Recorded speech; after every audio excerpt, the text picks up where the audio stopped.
Hello dear students, welcome back to my channel physics SBC. Electrostatics का एक question. The particles of mass m and charge q will touch the infinitely large plate of uniformly charged density sigma if its velocity v is more than and given sigma q greater than 0। इसका क्या मतलब है बताऊंगा। पहले question पे समझते हैं।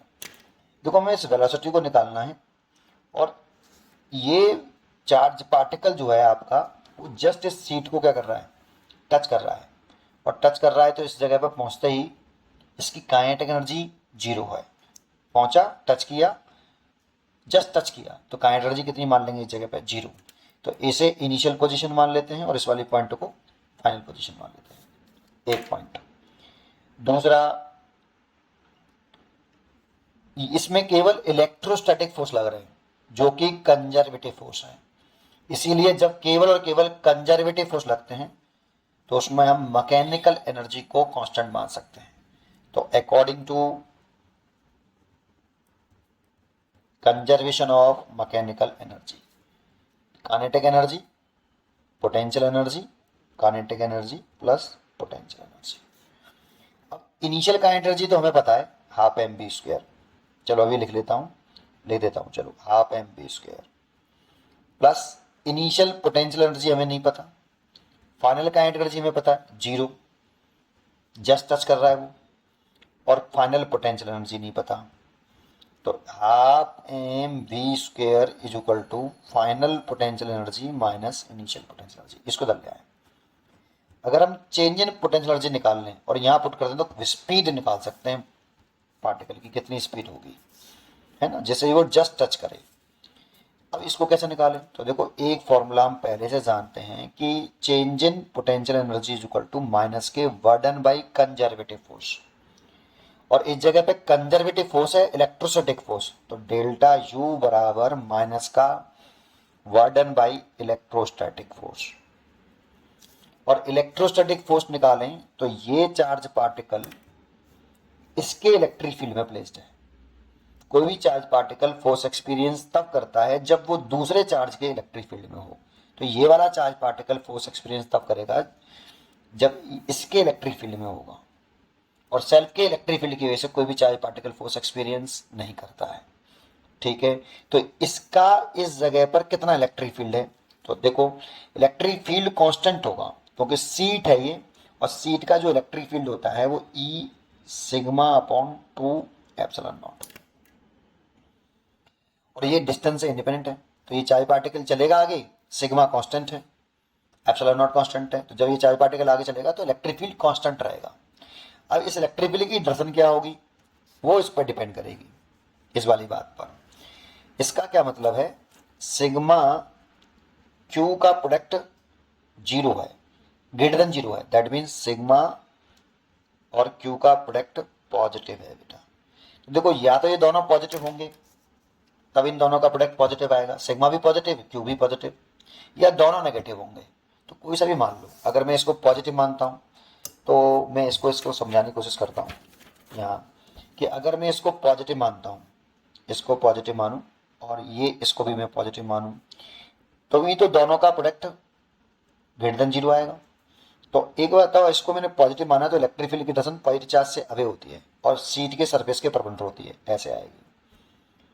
और इलेक्ट्रिक फील्ड की डायरेक्शन ऐसे, और ये पॉजिटिव है तो पॉजिटिव चार्ज पार्टिकल में फोर्स लगता है वो इलेक्ट्रिक फील्ड की डायरेक्शन में लगता है, तो फोर्स ऐसे लगेगा क्यू ई, और ई की value sigma upon 2 epsilon not.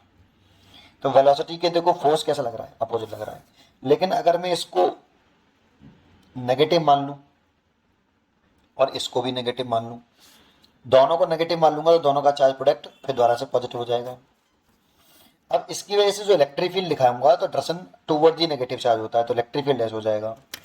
लेकिन नेगेटिव चार्ज पार्टिकल में फोर्स लगता है वो इलेक्ट्रिक फील्ड के अपोजिट डायरेक्शन में लगता है। Positive charge particle force electric field की डायरेक्शन में और नेगेटिव पर इलेक्ट्रिक फील्ड के अपोजिट डायरेक्शन में, ऐसे जैसे फोर्स ऐसे लगेगा। तब भी देखो, फोर्स जो लग रहा है वो वेलोसिटी के अपोजिट ही लग रहा है, तो उससे कोई फर्क नहीं पड़ता कि कैसे भी मान लो आप उसको। समझ में आया? चलिए, तो इसीलिए मैंने इसे पॉजिटिव मान के चल रहा हूँ कि ये पॉजिटिव है, इसीलिए डायरेक्शन में ऐसे दिखा रहा हूँ अभी। और पॉजिटिव चार्ज पार्टिकल है ये, इस पर फोर्स लगेगा वो इधर ही लगेगा एफ। ई, और कितना लगेगा एफ ई बराबर क्यू ई, और ई की वैल्यू दे रखी है हमें सिग्मा अपॉन 2 एप्सिलॉन नॉट, और ये कांस्टेंट है, ये कांस्टेंट है। देखो अगर फोर्स कांस्टेंट हो, अगर फोर्स कांस्टेंट हो, इफ अगर फोर्स कांस्टेंट है तो वर्डन सीधे निकाल सकते हैं एफ एस कॉस थीटा से, लेकिन अगर फोर्स वेरिएबल होता तो हम वर्डन निकालते integration F vector dot S vector D S vector, that means integration F D S cos theta से। पहले स्मॉल वर्डन निकालते, फिर उसका इंटीग्रेशन करके टोटल वर्डन निकालते।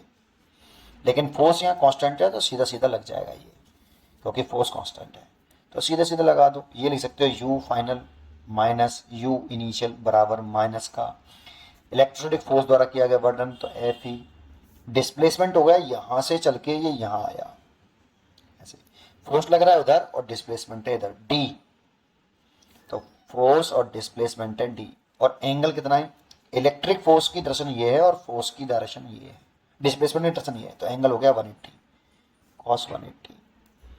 ठीक है, अच्छा यू एफ माइनस यू आई ही हमें निकालना है। अच्छा इसकी वैल्यू हो गई कितनी, हाफ एम बी स्क्वायर। देखो इस इक्वेशन से u f minus u i half m v square है ना, और ये हो जाएगा देखो 180 कॉस 180 की वैल्यू -1, तो माइनस और माइनस प्लस, और एफ ई की value Q sigma upon 2 epsilon not और डी। ये माइनस कहाँ चला गया समझ में आया, कॉस 180 की वैल्यू -1, माइनस और माइनस प्लस हो जाएगा, और डी एफ ई की वैल्यू पुट कर दी है। यहाँ से आप वेलोसिटी निकाल सकते हो। देखो 2 से ये 2 कैंसिल हो गया, तो v इक्वल टू आ गया रूट के अंदर, m को नीचे ले आएंगे तो q sigma d over m epsilon not. इतनी वेलोसिटी से वो मूव करे तो उसको जस्ट टच कर लेगा। ठीक है, तो इसीलिए इसका आंसर होना चाहिए q sigma m d, c choice is correct. उम्मीद करता हूँ कि आपको ये क्वेश्चन जरूर समझ में आया होगा। पढ़ते रहिए और खुश रहिए। Thank you.